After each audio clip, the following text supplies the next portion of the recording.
డబ్బు, అనారోగ్యం, ఉద్యోగం, వ్యాపారం, అప్పులతో బాధపడుతున్నారా? అయితే మీకోసమే మనీ మెడిటేషన్ ప్రోగ్రామ్. నమస్కారం, నేను మీ అడ్వకేట్ సంగీత. సొసైటీలో కొన్ని చూస్తున్నా వింటున్నా కూడా చాలా ఇరిటేషన్ అనిపిస్తుంది. ఓపెన్ గా చెప్పాలంటే 45 సంవత్సరాల సవతి తల్లితో 17 ఏళ్ల బాబు లేచిపోయాడు. అది కూడా ఇది ఎక్కడ జరిగింది? హర్యానా ప్రాంతంలో జరిగింది. రామ్ కిషన్ అనే వ్యక్తి మొదటి భార్య చనిపోయింది. కొన్ని అనారోగ్య కారణాలు లేకపోతే ఇంకేదో ఇబ్బందుల వల్ల ఆవిడ చనిపోయిన వెంటనే మౌనిక అనే ఆవిడ్ని రెండవ భార్యగా పెళ్లి చేసుకున్నాడు. ఎందుకంటే కొడుకు ఒకడే ఉంటున్నాడు, 17 ఏళ్ళు ఉన్నాయి. ఇప్పుడు కొంచెం తల్లి అవసరం ఉంటుంది కదా, ఆ నేపథ్యంలో పెళ్లి చేసుకొని ఇంటికి తీసుకొచ్చాడు. ఇంటికి తీసుకొచ్చిన తర్వాత మౌనిక కొన్ని రోజుల పాటు ఆ 17 ఏళ్ల కుర్రాడితో బాగానే ఉంది, ఒక తల్లి లాగానే వ్యవహరించింది. కానీ ఇంకా డేస్ గడుస్తున్న కొలది వాళ్ళిద్దరి మధ్యలో శారీరక సంబంధం అనేది ఏర్పడింది. ఆ విషయాన్ని కూడా రామ్ కిషన్ అసలు గుర్తుపట్టలేకపోయాడు. ఎందుకనంటేను అతను తల్లిగానే తీసుకొచ్చాడు, తల్లిగానే చూసుకుంటుంది అని చెప్పేసి అనుకున్నాడు. కానీ వారిద్దరి మధ్యలో అసలు శారీరక సంబంధం అనేది ఉండడం ఆయన చూడలేకపోయాడు. పోలీస్ స్టేషన్ కి వెళ్ళాడు. ఇట్లా ఇద్దరు ఇంట్లో కనిపించడం లేదు, నా భార్య ఉన్ని కొడుకు ఇద్దరు లేచిపోయారు అని చెప్తే అక్కడున్న పోలీసులు షాక్ అయ్యారు. అంటే అసలు మానవత్వం ఎక్కడ వెళ్ళిపోతుంది, మనుషులు ఎట్టుపోతున్నారు, అసలు రాను రోజుల్లో ఇంకా ఏమి చూడాల్సి ఉంటుంది అనేది ఏమీ తెలియట్లేదు. ఆవిడ ఏజ్ ఏంటి? దాదాపుగా తల్లి ఏజ్ అంటే 45-50 దాకా ఉంటాయి. అలాగే ఇతని ఏజ్ 17 years, అంటే మైనర్ పిల్లాడితోటి ఆవిడ లేచిపోవడం జరిగింది. భర్తను వదిలేసి రెండో భార్యగా వచ్చిన ఆవిడ కుర్రాడితో లేచిపోయింది. పోలీసులు దాని కేసు ఫైల్ చేసేసారు, అది దర్యాప్తు చేస్తున్నారు, వారి కోసం గాలింపులు జరుగుతున్నాయి. కానీ ఇలాంటి కేసులలో మనం చూసుకుంటే ఎలా జరుగుతుందంటే పిల్లోడు వచ్చేసి మైనర్ కాబట్టి పోక్సో అనేది ఖచ్చితంగా అందరికీ వర్తిస్తుందండి. ఎందుకంటే మైనర్ పిల్లలతోటి ఎవరైనా కూడా అసభ్యకరంగా ప్రవర్తించడం కానివ్వండి, ఫోర్సిబుల్ గా లవ్ చేయమని చెప్పడం కానివ్వండి, వారికి లేని ఆశల్ని కలిగించి, ఇప్పుడు ఆ పిల్లోడికి చదువుకునే ఏజ్, ఆటలాడుకునే ఏజ్, అలాంటిది ఇలా ఉంటుంది ఇలా అని చెప్తేనే ఆ పిల్లోడు అట్రాక్ట్ అవ్వడం జరుగుతుంది. సో ఆవిడని ఆ కేసులో కూడా ఇన్వాల్వ్ చేస్తారు. ఆవిడ అలాంటప్పుడు పోక్సో అనేది మనకు 20 years శిక్ష ఉంటుంది, పనిష్మెంట్ తో పాటు జరిమానా కూడా విధిస్తారు. అలాగే అతనితో శారీరకంగా ఇబ్బంది పెట్టి ఏమైనా చేసింది అనుకోండి, దాన్ని కూడా హార్మ్ఫుల్ కింద కూడా తీసుకోవడం జరుగుతుంది. అంటే శిక్షలు అనేవి ఉంటున్నాయి. కానీ అటు సైడ్ ఎక్కువగా నార్త్ సైడ్ అనేది అసలు ఎలాంటి వావి వరుసలు ఉండవండి. ఫస్ట్ ఆఫ్ ఆల్ వారికి నచ్చితే చాలు, అమ్మాయి నచ్చితే చాలు, అబ్బాయి నచ్చితే చాలు, వారికి ఏజ్ తో సంబంధం లేదు, తర్వాత నెక్స్ట్ రిలీజన్ తో సంబంధం లేదు, అసలు దేనితోని సంబంధం లేదు. ప్రతి ఒక్కరు కూడా ఆడవాళ్ళు అయితే చాలు, మగవారికి నచ్చిన ఆడవారైతే చాలు, ఆడవారికి మగవారైతే చాలు, అంతే. వారికి ఆ బంధాలేంటి, ఆ బంధుత్వాలేంటి, ఎలాంటి వరుస అవుతారు, బాబాయ్ అవుతారా, పిన్ అవుతారా, అమ్మ అవుతుందా, నాన్న అవుతారా, కొడుకు అవుతారా, కూతురు అవుతుందా, ఇలాంటి రిలేషన్షిప్స్ అనేవి అక్కడ ఉండవు. ఎందుకంటే అక్కడ కొంచెం రూడ్గా కూడా బిహేవ్ చేస్తూ ఉంటారు. అంటే మేము వెళ్తూ ఉంటాం కదా, కేసులు చూస్తూ ఉంటాము, అక్కడ కోర్టు దగ్గరికి వెళ్తే వారు అసలు ఎంత కేవలమైన కేసు అంటే అట్లా మాట్లాడదు, అంత ర్యాష్ సంభాషణ ఉంటుంది అన్నట్టు. అంటే వాళ్ళు ఎవరికి భయపడరు.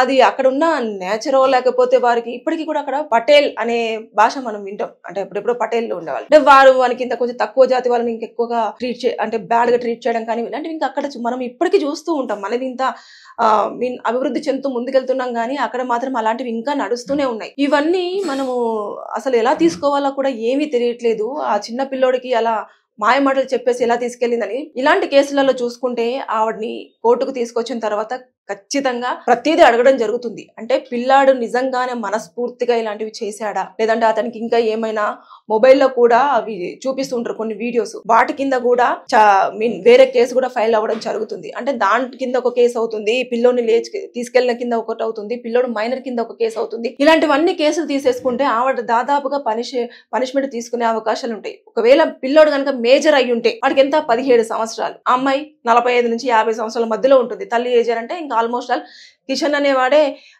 చూస్తుంటేనే ఒక 50 సంవత్సరాల దాకా కనిపిస్తున్నాడు. అలాంటి తరుణంలో ఇప్పుడు ఇవన్నీ మనము ఎలా చూసుకున్నా కూడా రోజుకి ఏమైపోతుందో, నచ్చితే మీరు ఆగి అదొకటి మనకేమవుతాడు ఆలోచన చెయ్యండి. ఆలోచన చేసి నిజంగానే ఇలాంటి చేసుకోవచ్చు. ఒక భర్త ఉన్నాడు, భర్త వల్ల మీకు సుఖం అందకపోతే విడాకులు తీసుకోండి, మీకు తగిన వరుణ్ణి వెతుక్కొని పెళ్లి చేసుకోండి. ఎవరైనా సరే, అమ్మాయి కానివ్వండి, అబ్బాయి కానివ్వండి. అంతేగాని చంపుకోవడాలు, చచ్చిపోవడాలు, లేచిపోవడాలు ఇవన్నీ చేసేసి పరువు పోగొట్టుకునే పనులు తప్పించి ఇవి దేనికి పనికొచ్చేటి లేవు. సొసైటీలో ఇలాంటివన్నీ రోజుకి మనం చూస్తున్నాం. పోలీసులు కూడా అవాక్కయ్యారు, అదేంటి అని.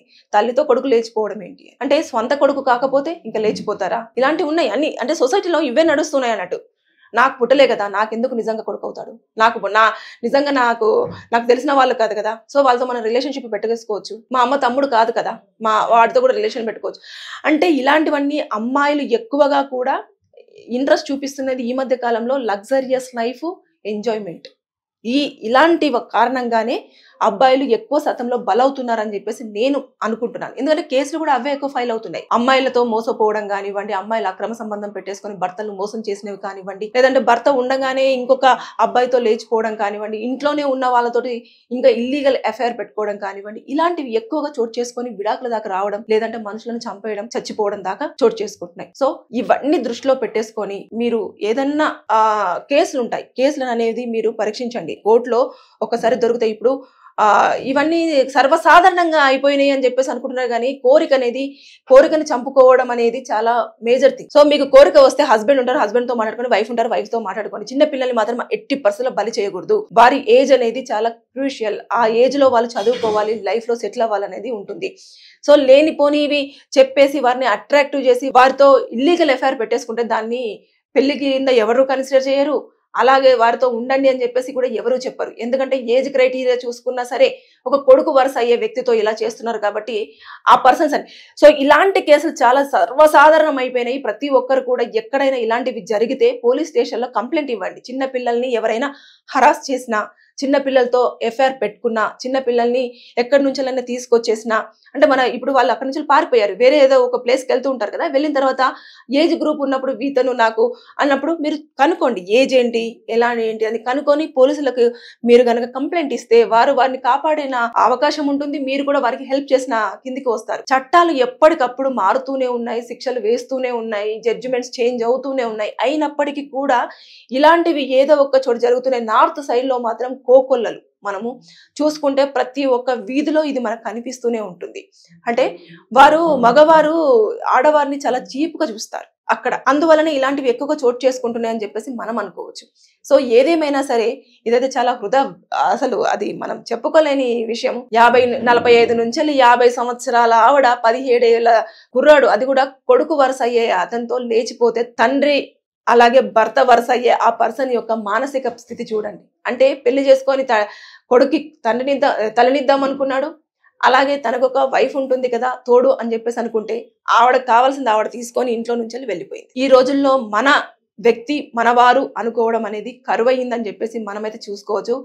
అసలు కేసులు చాలా రకాలుగా చాలా డిఫరెంట్ గా ఫైల్ అవుతున్నాయి. ఒకప్పుడు డివోర్స్ కేసులు, కొట్లాటలు, పీటీ కేసులు ఇలాంటివి ఉంటాయి. ఇప్పుడు అలా ఉండాలి. ఫ్యామిలీ కేసుల్లోనే రకరకాల కేసులు వస్తున్నాయి. ఆ కేసులను చూస్తుంటే మాకే విచిత్రం అనిపిస్తుంది. ఆ కేసుల గురించి మనం చూస్తూ ఉంటే లోతుగా స్టడీ చేయాల్సి వస్తుంది. అంటే ఎక్కువగా మనం కేసులు వేస్తే మా వైఫ్ వేరే వాళ్ళతో ఇల్లీగల్ రిలేషన్షిప్ పెట్టేసుకుంది అంతే, వైఫ్ ఇంకొక అతనితో తనకు వరుస అయ్యే వాళ్ళతో లేదంటే తన ఏజ్ గ్రూప్ వాళ్ళతో. ఇప్పుడు అలా ఉండట్లే. కొడుకులతో, మరుదులతో, తమ్ములతో, అన్నలతో, అక్కలతో, చెల్లెలతో ఇలా ఎవరిని చూసినా కూడా చాలా different kind of mind sets వస్తున్నాయి. లేదు అనుకుంటే నచ్చకపోతే అడ్డొస్తే చంపేస్తారు. ఇవే అమ్మాయిలు కానివ్వండి, అబ్బాయిలు కానివ్వండి, ఆలోచన ధోరణి మారుతుంది. ఆ ధోరణి అనేది ఎందుకు మారుతుంది అనేది వాళ్ళే ఆలోచన చేసుకోవాలి. సో ఏదైనా ప్రాబ్లం వస్తే ఖచ్చితంగా పోలీస్ స్టేషన్ కి వెళ్ళండి, కంప్లైంట్ ఇవ్వండి, మీకు న్యాయం జరుగుతుంది. లేదు పోలీస్ స్టేషన్ లో మీకు న్యాయం జరగదు అనుకుంటే డైరెక్ట్ గా కోర్టులో పిటిషన్ ఫైల్ చేసుకోవచ్చు, న్యాయం జరిగే అవకాశాలు ఉంటాయి. ఎవరి డిస్ట్రిక్ట్ కోర్ట్స్ లో వారికి సపరేట్ గా సెల్ ఉంటుంది, అక్కడికి వెళ్ళేసి మీరు ఫైల్ చేసుకునే అవకాశాలు ఉంటాయి. ఇలాంటివన్నీ చూస్తుంటే చాలా బాధాకరం, చాలా హృదయ విదారకమైన పరిస్థితి అది. ఆ ఫాదర్ కి ఎలాంటి న్యాయం జరుగుతుందో అక్కడున్న కోర్టులు ఇంకా నిర్ణయం తీసుకోవాల్సింది. Thank you.